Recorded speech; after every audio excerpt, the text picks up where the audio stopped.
अग अंबे जगदंबे तू साऱ्या जगाची आई, पाप तारी विघ्नहारी साऱ्या मोशाची पालनकारी, आदिशक्ती आदिकाळी साऱ्या दैत्यांचा वधकारी, धनलक्ष्मी विद्याधारी साऱ्या भक्तांची माझी माऊली। हो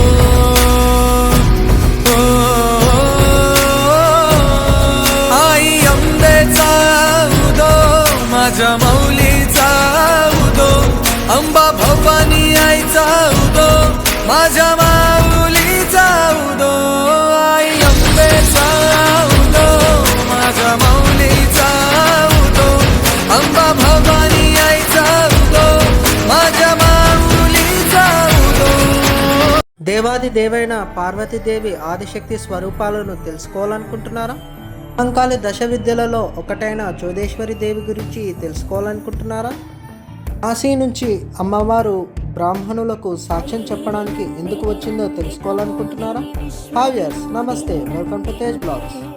నంద్యాల జిల్లా పాణ్యం మండలానికి చెందిన నందవరం గ్రామంలో ఉన్న చోడేశ్వరి దేవస్థానానికి స్వాగతం సుస్వాగతం. పురాణాల ప్రకారం నందవరం ప్రాంతాన్ని నందభూపాలుడు అనే రాజు పరిపాలించేవాడు. రోజు దత్తాత్రేయుడు కోరిన చోటుకు ప్రత్యక్షమై పాదరక్షకులను నందభూపాలుడు అనే రాజుకు అందజేస్తాడు. అంతేకాకుండా రోజు కాశీకి వెళ్ళి గంగలో స్నానం చేసి కాశీ విశ్వేశ్వరుని మరియు విశాలాక్షి దేవిని దర్శనం చేసుకుని రమ్మని సూచిస్తాడు. దీనివల్ల నీ రాజ్యం సురక్షితంగా ఉంటుందని చెబుతాడు. అయితే ఈ పాదరక్షల విషయం గురించి ఎవరికి చెప్పకూడదు అని షరతు విధిస్తాడు. దత్తాత్రేయుని ఆదేశానుసారం నందభూపాలుడు అనే రాజు కాశీకి వెళ్ళి రోజు గంగలో స్నానం చేసి కాశీ విశ్వేశ్వరుణ్ణి మరియు కాశీ విశాలాక్షిని దేవిని దర్శించుకుంటాడు.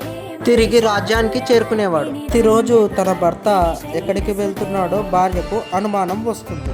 రోజు ఇదే విషయాన్ని అడిగి గొడవ పెట్టుకుంటుంది. ఆ పాదరక్షకుల శక్తిని కోల్పోవడం చూసి రాజ్యంలోని ప్రజలు భయాందోళనకు గురవుతారని 500 బ్రాహ్మణులకు మహారాజు సహాయం కోరుతాడు. ఇందుకు సంతోషించిన మహారాజుకు ఎప్పుడైనా ప్రమాదం వచ్చినప్పుడు నేను తప్పకుండా సహాయం చేస్తాను అని బ్రాహ్మణులకు వాగ్దానం చేసి తన భార్య సమేతుడై నందవరానికి చేరుకుంటాడు. కొన్ని కాలాలు గడిచిన తర్వాత కాశీలో విపరీతమైన కరువు ప్రాంతం వస్తుంది. ఆ సమయంలో బ్రాహ్మణులు నందవరానికి వచ్చి రాజుని అర్థిస్తారు. జరిగిన విషయాన్ని తెలియజేస్తారు. అయితే మహారాజు వీర గొప్పతనంతో ప్రజల మధ్యలో నేను సహాయం చేస్తానని సాక్ష్యం ఎవరు అని ప్రశ్నిస్తాడు బ్రాహ్మణులతో. మహారాజా, బ్రాహ్మణులు మీరు తప్ప ఎవరు లేరు మహారాజా, చోడేశ్వరి దేవి సాక్ష్యం అని చెప్తారు. వారిని వచ్చి సాక్ష్యం చెప్పమని సవాలు విడుస్తారు మహారాజు. క్షేత్రంకి వెళ్ళి బ్రాహ్మణులు అమ్మవారితో అర్థిస్తారు. అమ్మవారిని వెంట పెట్టుకొని బ్రాహ్మణులు ఒక స్వరంగం మార్గం ద్వారా బయలుదేరారు. బ్రాహ్మణుడు భయంతో అమ్మవారు వస్తుందో లేదో అని చూస్తాడు. సమయంలో అమ్మవారు శిలారూపంలో నిలిచిపోయింది. బ్రాహ్మణులు జరిగిన విషయమంతా చోడేశ్వరి అమ్మవారికి చెప్పుకుంటారు. గొప్పతనాన్ని రాజ్యంలో ఉన్న ప్రజలకు మరియు బ్రాహ్మణులకు తెలియజేయాలని పరీక్ష పెట్టానని చెబుతారు.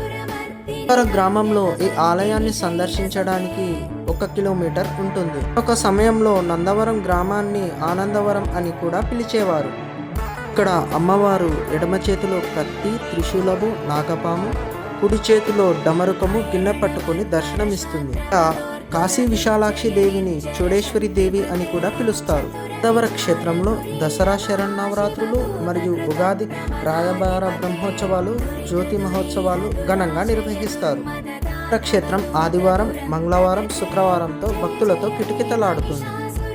నందవర క్షేత్రానికి చేరుకోవలసిన మార్గం: హైదరాబాద్ నుంచి నంద్యాలకు బస్సు మార్గం ద్వారా చేరుకొని పాణ్యం మీదుగా నందవర క్షేత్రానికి చేరుకోవచ్చు. నుంచి నందవరానికి పల్లె వెలుగు బస్సులు సౌకర్యం కలదు. ఈ వీడియో నచ్చినట్లయితే లైక్ చేయండి, షేర్ చేయండి, సబ్స్క్రైబ్ చేయండి.